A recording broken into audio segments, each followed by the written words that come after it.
Саламатсыздар ма, гүл сүйетін қауым. Гүлдер әлемі каналыма қош келдіңіздер. Бүгінгі видеом сіздерге отчет көрсетейін деп тұрмын. Себебі 1,5 ай бұрын ба, 2 ай бұрын ба мен осы дифенбахия гүлін кескен болатынмын. Себебі астыңғы жапырақтарының бәрі түсіп, бойы ұзарып, астыңғы жағы ұзын таяқ болып қалған болатын. Сол үшін мен оны жасартайын деп жоғарғы жағын кесіп алып тамырлатуға салып қойған болатынмын. Бұдан алдында видеоларымда көрсеткен болатынмын. Себебі көрермендерім кескен дифенбахияңыздың жағдайы қалай болып жатыр, тамырлап жатыр ма деп сұраған кезде мен оны түсірген болатынмын. Сол видеоларды мен осы жерге ссылкасын тастап кететін боламын. Не болмаса жоғарыға описаниясын қалдырамын. Сол жерден көрсеңіздер болады. Менің каналымда осы дифенбахия гүлінің күтімі бар. Үй жағдайында қалай күтіп баптау керегі, қалай көбейту керегі, сол туралы айтылған видеоларым бар. Мінекей менің тамырлатқан дифенбахиям кесіп алған жоғарғы жағы бұл. Видеоны жалғастырмас бұрын менің каналыма тіркелмеген болсаңыздар тіркеліп, лайк басып, комментария жазып, қолдап, қоңыраушаны қосып қойыңыздар. Түсінбеген жерлеріңіз болса сұраңыздар. Мінекей дифенбахиямның жоғарғы жағы, кесіп алған жағы. Тамырын өздеріңіз көріп тұрсыздар. Енді топыраққа отырғызуға дайын. Топыраққа үйренгенше кішкене 1-2 күн стресске түсуі мүмкін, түспеуі де мүмкін. Себебі қазір күз айы ғой, енді түсуі мүмкін. Тамыры топыраққа үйренгеннен кейін қайттан өзінің қалпына келеді. Осы видеоларды мен жаңағы дифенбахияңыздың жағдайы қалай болып жатыр деген қыздар үшін түсіріп отырмын. Мінекей, осылай тамырлатсаңыздар болады, осылай көбейтсеңіздер болады. Мына гүл пепперони деп аталады. Бұл гүл менде жоқ екен. Сондықтан мен бұны сентябрьде балалардың документі жөнінде мектепке барғанында сол жерде бір мұғалімнен сұрап алдым. Атроскасын сындырып алдым. Бұнда алғашқы кезде суға салдым. Суға салып тамырламады, бірақ суға салғанда оны ұзақ тұрған жоқ. Кейін резко мынау теравитаға сап қойдым. Қазір тамырын көрсететін боламын. Ал мынау менің дифенбахиямның астыңғы жағы, жоғарғы жағы, жаңа кесіп алған жағын көрсеттім сіздерге. Ал енді мынау астыңғы жағы, мінекей көптеген сабақ шығарып, көбейіп келе жатыр. Енді Алла қаласа көктемде жайқалып өсет деген ойдамын. Қазір енді күн салқындап қалды, күн қысқарып қалды. Сондықтан барлық гүлдің өсу процесі азаяды. Бәсеңдейді өсу процесі. Міне өздеріңіз көріп тұрғандай, кішкене жапырақ ашып келе жатыр. Барлық гүлдер күзге қарай күн қысқарғаннан кейін өсу процесі азаяды. Сондықтан мен айтатыным, жаңағы әр видеомда айтатыным, күзге қарай суын азайтыңыздар, қысқа қарай дәрумен бермеңіздер. Қазан айына дейін, сентябрь, қыркүйек айына дейін ғана дәрумен беріңіздер деп айтатыным. Сондықтан күн қысқарғаннан кейін, күннің қызуы азайғаннан кейін бұлардың өсу процесі де баяулайды. Баяулағаннан кейін олар сіз берген дәруменді сіңіре алмайды. Сондықтан күзге қарай, қысқа қарай дәрумен бермегендеріңізде дұрыс бір жағы.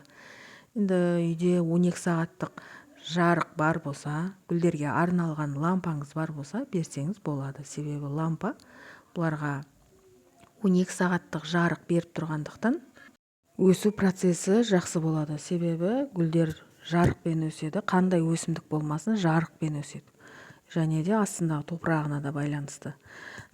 Сол үшін жарығыңыз жақсы болса, дәрумен беруге болады қыстың күндері. Бірақ ода нормадан асық беруге болмайды. Жаздың күнгідегідей ешкім қатты жиі беруге де болмайды. Ал енді мінекей дифенбахиямызға оралайық. Дифенбахияны қазір мен отырғызамын. Жаңағы астыңғы жағын көрсеттім сіздерге. Осылай тамырлатып, жоғарғы жағын кесетін болсаңыз, кесіп, көбейтіп, не болмаса жасартуға болады. Енді менің астыңғы жағындағы дифенбахиям Алла қаласа көктемге қарай жайқалып өсет деп ойлаймын. Көктемге қарай өсу процесі жоғарылайды. Сол кезде көптеген сабақтар шығарып, өседі. Мінекей мына қазір пеперонидің тамырын сіздерге көрсетейін. Қаты қапты, маған бір қолмен ыңғайсыз болып тұр. Ішіндегі тамыры толып қалған ау деймін. Себебі тамыры толған кезде гүл осылай жабысып шықпай қалады. Тамырда мынау неге ыдысқа жабысады ғой. Міне, көрдіңіздер ма? Неғұрлым отростканы кішкентай ыдысқа салсаңыз, соғұрлым тезірек тамырлайды. Және де топыраққа перлит көбірек қоссаңыз, соғұрлым жақсы тамырлайды, жылдам тамырлайды.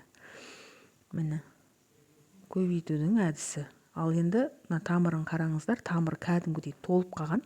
Қасындағы жапырақтары да тамыр ашып кеткен. Мен бұл отростканы алған кезде астындағы жапырақтарын тазалаймыз ғой біз. Сол тазалаған жапырақты да осы отростканың қасына тығып қойғам.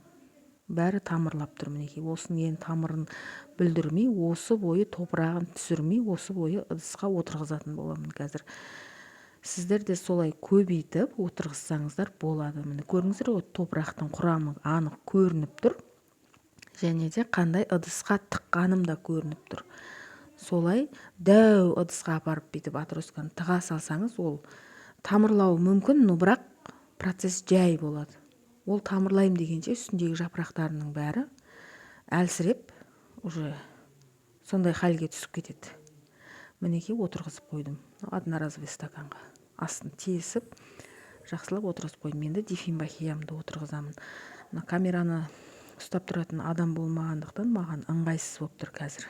Мінекей, осы горшокқа отырғызам, себебі тамыры лайықты. Осы горшокқа тамыры бір жақ қарай қисайып өскендіктен дифенбахияны горшоктың бір шетіне қарай отырғызуға тура келіп тұр.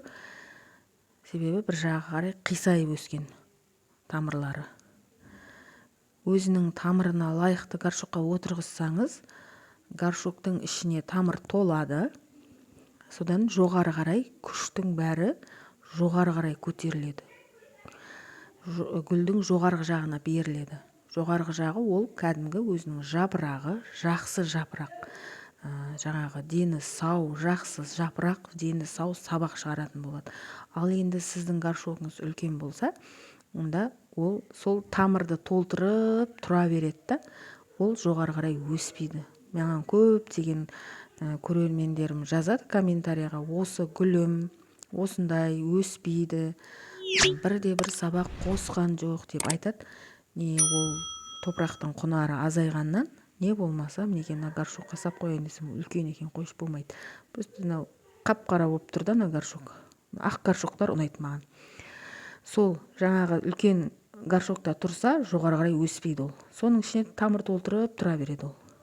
Ол арада ауырады, ол деген түрлі ауруға ұшырайды, түрлі зиянкестер болады, оның тамыры да шіріп кетуі мүмкін, себебі көп топыраққа көп су құйылады. Мінекей, назарларыңызға рахмет.